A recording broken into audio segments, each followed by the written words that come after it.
السلام علیکم ورحمۃ اللہ وبرکاتہ۔ نحمده ونصلي على رسوله الكريم اما بعد فاعوذ بالله من الشيطان الرجيم بسم الله الرحمن الرحيم رب اشرح لي صدري ويسر لي امري واحلل عقدة من لساني يفقهوا قولي۔ صبر کے آداب۔ صبر کے آداب میں سے ہے کہ صدمے کے ابتدا میں صبر کیا جائے۔ صبر کیسے ہے؟ آغاز میں، کیونکہ نبی صلی اللہ علیہ وسلم نے فرمایا صبر صدمے کے ابتدا میں ہے، یہ حدیث صحیح ہے۔ صبر کے اور آداب میں سے یہ بھی ہے کہ مصیبت کے وقت انا للہ و انا الیہ راجعون کہے، جیسا کہ مسلم میں ام سلمہ رضی اللہ عنہا کی حدیث میں ہے۔ صبر کے آداب میں سے یہ بھی ہے کہ اعضاء اور زبان کو سکون میں رکھے۔ کیا ہے؟ اعضاء اور زبان کو سکون میں رکھے۔ ہاں، رونا جائز ہے۔ بعض حکماء نے کہا کہ بے صبری سے چلی جانے والی چیز واپس نہیں آتی، البتہ دشمن ضرور خوش ہوتا ہے آپ کو پریشان دیکھ کے۔ اچھا صبر یہ ہے کہ مصیبت زدہ پر مصیبت کا نشان ظاہر ہی نہ ہو، یہ سب سے اعلیٰ درجے کا ہے۔ حضرت ام سلیم حضرت طلحہ کی بیوی نے اپنے بیٹے کی وفات پر یہی کیا، اور یہ حدیث بہت مشہور حدیث ہے کہ جب ان کے شوہر باہر سے آئے اور بیٹا فوت ہو چکا تھا تو ڈھانپ رکھا تھا، تو بتایا ہی نہیں کہ بیٹا فوت ہو چکا، نہ اپنے حال حلیے سے ظاہر کیا، نہ رویے سے ظاہر کیا، اور ان کو کھانا کھلایا، ان کو خوش کیا، اور پھر بہت اچھے انداز میں کہا کہ اگر کوئی شخص امانت پاس رکھے ہمارے اور پھر کچھ عرصے بعد لینے آئے تو کیا کریں گے؟ کہا لوٹائیں گے۔ کیسے؟ خوشی سے، یہ تو ہماری چیز ہی نہیں۔ کہا تمہارا بیٹا بھی اسی طرح اللہ کی امانت تھی جو اللہ نے لے لیا۔ اور یہ ماں کی زبان سے نکل رہی ہیں باتیں، کسی دوسرے تیسرے سے نہیں۔ اپنے آپ کو اس جگہ کے رکھ کے دیکھیں۔ ثابت بنانی نے کہا عبداللہ بن مطرف فوت ہو گئے تو ان کے باپ مطرف بڑے اچھے کپڑے پہن کر سر کو تیل لگا کے باہر نکلے۔ لوگ ناراض ہوئے، کہنے لگے غضب ہے، عبداللہ فوت ہو جائے اور تم اس طرح کپڑے پہن کر تیل لگا کر باہر نکلو۔ تو کہا کیا میں اس پر اپنی حالت کی کمزوری ظاہر کروں؟ حالانکہ میرے رب نے مجھ سے 3 چیزوں کا وعدہ کیا ہے اور ان میں سے ہر ایک چیز مجھے دنیا و ما فیہا سے زیادہ پیاری ہے۔ اللہ تعالیٰ نے فرمایا الذین اذا اصابتهم مصیبۃ قالوا انا للہ و انا الیہ راجعون اولئک علیہم صلوات من ربہم ورحمۃ واولئک هم المہتدون۔ 3 چیزیں ملتی ہیں صبر کرنے والے کو۔ وہ لوگ کہ جب ان کو کوئی مصیبت پہنچتی ہے تو کہتے ہیں ہم بھی اللہ کی امانت ہیں اور اسی کے پاس جانے والے ہیں، یہی لوگ ہیں جن پر اللہ کی نوازشیں اور رحمتیں ہیں، اور یہی لوگ ہدایت پانے والے ہیں۔ آیت تلاوت کرنے کے بعد مطرف نے مزید کہا دنیا کی کوئی ایسی چیز نہیں کہ جس کے دینے کے بدلے میں مجھے آخرت میں پانی کی ایک سراہی مل جائے۔ ساری دنیا بھی دے دے تو آخرت میں پانی کی ایک سراہی، ایک جگ نہیں ملے گا۔ تو میں نہ چاہوں کہ وہ مجھ سے دنیا میں لے لی جائے، یعنی میں یہاں دے دوں اور پھر مجھے وہاں ملے۔ حضرت صلہ بن اشیم اپنے بیٹے کے ساتھ ایک جنگ میں تھے، کہنے لگے اے بیٹا آگے بڑھ کر جنگ کر، میں تیری شہادت کا ثواب حاصل کروں۔ چنانچہ اس نے حملہ کیا اور لڑائی میں شہید ہو گیا۔ پھر یہ خود آگے بڑھے اور شہید ہوئے۔ عورتیں ان کی ماں معاذہ عدویہ کے پاس آئیں، جیسے معاذ ہوتا ہے نا تیسے معاذہ لڑکی کے لیے۔ تو اس نے کہا اگر تم مجھے مبارک دینے کے لیے آئی ہو تو خوش آمدید، اور اگر کسی اور مقصد کے لیے آئی ہو تو واپس چلی جاؤ۔ کون کون گیا؟ بیٹا اور شوہر۔ جب کوئی ایسی مصیبت ہو جس کو چھپایا جا سکتا ہو تو اس کو چھپانا اللہ تعالیٰ کے لیے مخفی انعامات میں سے ہے، سرپرائز، چھپا ہوا انعام۔ جب انسان اپنا صدمہ چھپا لیتا ہے تو اللہ تعالیٰ بھی اس کا انعام چھپا کے رکھ۔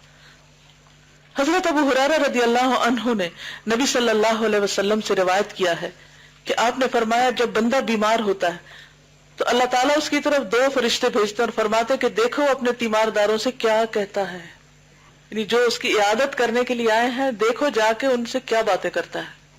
پھر اگر وہ تیمارداروں کے سامنے اللہ کی تعریف کرے تو وہ جا کر بیان کرتے ہیں، حالانکہ اللہ تعالیٰ اس کو خوب جانتا ہے۔ پھر فرماتا ہے سنو، اگر میں نے اپنے بندے کو اپنے پاس بلا لیا تو میں اسے جنت میں داخل کروں گا، اور اگر میں نے اسے شفا دی تو میں اس کا گوشت اور خون بدل دوں گا اور اس سے بہتر گوشت اور خون عطا کروں گا اور اس کے گناہ معاف کروں گا۔ یعنی اس کی صحت، اس کی جسمانی حالت، وہ سب بھی بہتر ہو جائے گی۔ حضرت علی رضی اللہ عنہ نے کہا اللہ تعالیٰ کی بزرگی اور معرفت کا یہ حق ہے کہ تم اپنی تکلیف کی شکایت نہ کرو اور اپنی مصیبت کا تذکرہ نہ کرو. یہ دو چیزیں جب آ جاتی ہیں تو اس بات کی علامت ہے کہ انسان اپنے رب کو پہچان گیا ہے. حضرت احنف نے کہا 40 سال سے میری ایک آنکھ کی بینائی جاتی رہی ہے, میں نے آج تک کسی سے اس کا تذکرہ نہیں کیا. اور مجھے اپنی وہ شاگرد یاد آ رہی ہے کہ جس کی بینائی اسی طرح نہیں تھی, لیکن 3 سال یا 4 سال وہ میرے پاس رہی اور مجھے ایک دن نہیں پتا چلا, اور جو تھوڑی بہت تھی اس میں کلر بلائنڈ بھی تھی. پتا مجھے کیسے چلا, ایک دن جیسے میرے پاس لوگ بیٹھے تھے تو میں عموماً مشورہ کرتی ہوں اچھا یہ رنگ کیسا ہے, تو میں نے ایک دفعہ اس سے اسی طرح پوچھا تو ہنس پڑی. تو بعد میں پتا چلا کہ اس کو کلر نظر ہی نہیں آتے, اور ایک آنکھ سے تو ویسے ہی نظر نہیں آتا, لیکن کہیں اس کے چہرے پہ غم کے کوئی آثار نہیں تھے. ایک آدمی نے امام احمد سے پوچھا اے ابو عبداللہ آپ کا کیا حال ہے؟ آپ نے کہا عافیت اور بھلائی سے ہوں. اس نے کہا کل رات آپ کو بخار تھا, تو فرمایا میں نے جب تم سے کہہ دیا کہ میں عافیت سے ہوں تو بس کافی ہے, تم مجھ سے وہ بات کیوں کہلوانا چاہتے ہو جس کا زبان پہ لانا مجھے پسند نہیں. یہ ہے عارف. حضرت شقیق بلخی نے کہا جس نے اللہ کے سوا کسی کے سامنے اپنی مصیبت کی شکایت کی وہ اللہ کی عبادت میں کبھی حلاوت نہ پائے گا, عبادت کی مٹھاس اٹھ جائے گی, نگاہ بدل جاتی ہے. لوگ جب آپ سے اپنی مصیبت کا شکوہ کرتے ہیں تو لوگ آپ کو ترحم کی نظروں سے دیکھنے لگ جاتے ہیں, اور ان کی آپ کے ساتھ رویہ, اور لیکن یہ بھی شاید اللہ تعالیٰ کو پسند نہیں ہے کہ دوسرے لوگ ایک انسان کو کمزور سمجھیں, تو شاید یہ بھی ریزن. زاویہ نگاہ بدل جاتا ہے نا, حالات تو ویسے ہی ہوتے ہیں, ہم بدل جاتے ہیں, ہمارے دل بدل جاتے ہیں, سوچ بدل جاتی. حکماء نے کہا مصیبت کا چھپانا نیکی کا خزانہ ہے. سلف مصیبت کے ثواب کو دیکھتے ہوئے اس پر خوش ہوا کرتے تھے, یعنی مصیبت کا ثواب دیکھ کر جب مصیبت آ رہی ہوتی تھی تو اس پہ خوش ہونے لگتے کہ اجر بڑھے گا.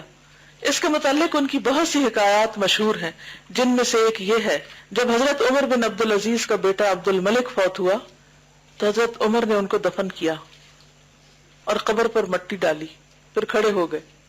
لوگوں نے آپ کو گھیر لیا تو آپ نے فرمایا اے میرے بیٹے اللہ تجھ پر رحمت کرے, تو اپنے باپ کے لیے بڑا نیک تھا, اور جب سے تو پیدا ہوا میں آج تک تجھ سے خوش رہا, اور اب خدا کی قسم میں اس سے بھی زیادہ خوش ہوں کیونکہ تیرے مرنے کی وجہ سے مجھے اللہ تعالیٰ سے اجر اور ثواب کی امید ہے.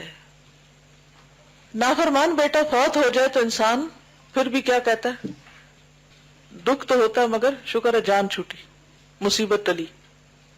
لیکن فرما بردار اور ایسا بیٹا جو ہمیشہ باپ کو خوش کرے, اس کے فوت ہونے پر باپ یہ کہے کہ تمہارے فوت ہونے پر اب میں اور بھی زیادہ خوش ہوں, یہ صرف وہی کہہ سکتا ہے کہ جس کو اللہ کی پہچان ہو اور جو سمجھتا ہو کہ ہر چیز کا آخرت میں بدلہ ملنے والا ہے. وَإِنَّكَ بِأَعْيُنِنَا.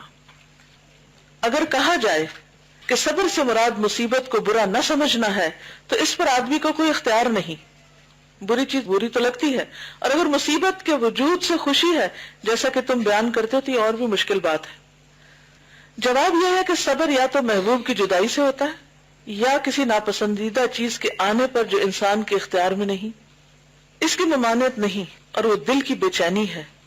ممانعت صرف اختیاری چیزوں سے ہے, یعنی دل کی بے چینی پہ آپ نہیں کنٹرول کر سکتے ہو تو ہوتی رہے گی.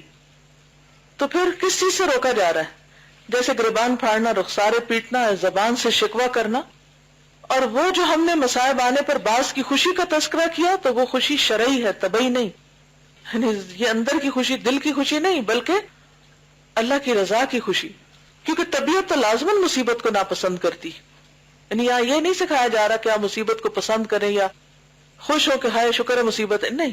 اس سے مراد یہ ہے کہ انسان اس کا اجر دیکھ کر اس کو برا نہیں کہتا, بلکہ اس میں بھی ایک راحت محسوس کرتا ہے کہ اس سے اللہ کا قرب نصیب ہوگا. اس کی مثال اس بیماری جیسی ہے جسے علاج کے لیے کوئی پینے کی چیز بتائی جائے, وہ اس کی تلاش میں کوشش کرے اور پیسہ خرچ کرے, پھر جب وہ خواہش پوری ہو جائے تو اس پر خوش ہو کیونکہ اسے تندرستی کی امید ہے. لیکن اس کی طبیعت اس کو پینے سے کراہت کرتی ہے. کڑوی دوائی پیسوں سے لا کے پینا بظاہر نامعقول چیز ہے, لیکن اس پر انسان کیوں خوش ہوتا ہے, اس بد ذائقہ دوا پر بھی؟ کہ میں اچھا ہو جاؤں گا. اسی طرح اگر کوئی بادشاہ کسی فقیر سے کہے جب بھی میں تجھے اس پتلی لکڑی سے ماروں تو تجھے ہر مار پر 1000 دینار دوں گا، تو فقیر چاہے گا کہ اس سے زیادہ مارے. یہ نہیں کہ مار سے اسے تکلیف نہیں ہوتی، لیکن چونکہ وہ اس کے انجام کو جانتا ہے اس لیے خوش ہوتا ہے. یہی حال سلف کا تھا، جب وہ ثواب کو دیکھتے تھے تو ان پر وہ مصیبت آسان ہو جاتی تھی. سبحانک اللہم و بحمدک نشہد ان لا الہ الا انت نستغفرک و نتوب الیک. السلام علیکم و رحمۃ اللہ وبرکاتہ.